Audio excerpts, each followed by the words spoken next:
அந்த முதல் வாயுக்குள்ள போறதுக்கு அப்புறம் தான் மத்த எல்லாருக்கும் போகும். அது காயிலாங்கடைக்கு போதா, குப்பை தொட்டிக்கு போதா, பஜ்ஜியை வச்சு பஜ்ஜில இருக்க எண்ணெயை துடைக்கிறதுக்கு போதா, இல்ல மறுபடி அது வேலைக்கு போகுதான்னு யார் டிசைட் பண்ணோம்?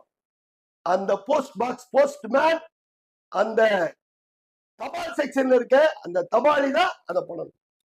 அப்ப இந்த செக்ஷன்ல இருக்கக்கூடிய இந்த கோர்ட்ல இருக்கக்கூடிய ஆறு அங்க இல்ல.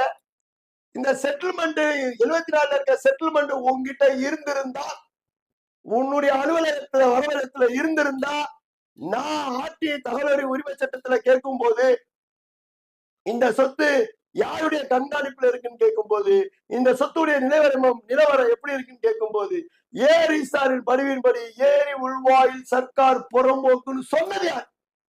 நீதானே சொன்ன. தாசில்தார் நீ சொல்ற, ஒன்ன நம்பி நாங்க உட்கார்ந்துருக்கோம். இன்னைக்கு அதே தாசில்தார் இது இன்னொரு சொத்துன்னு சொல்லும் போது நாங்க என்ன பதில் சொல்றது? யார்கிட்ட போய் கேட்கறது? யார் குற்றவாளி? நாங்களா? அரசாங்க சொத்தை காப்பாத்தி வச்சிருக்க நாங்களா? 1994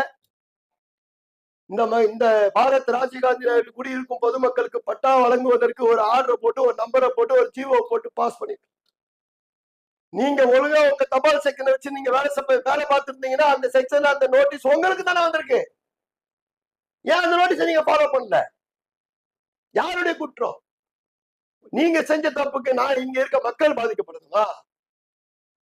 நல்லா உங்களுடைய இன்றைக்கு இருக்கிற முதல்வராக இருந்தாலும், இந்த லோக்கல் கீழே இருக்க ஒரு வார்டுடைய தேயா இருந்தாலும் சம்பளம்னு ஒண்ணு வாங்குறாங்க. அது பாமரர் மக்கள் கட்டும் வரியினாலதான் அதை வாங்குறாங்கன்றத முதல்ல தெளிவா தெரிஞ்சுக்கிட்டு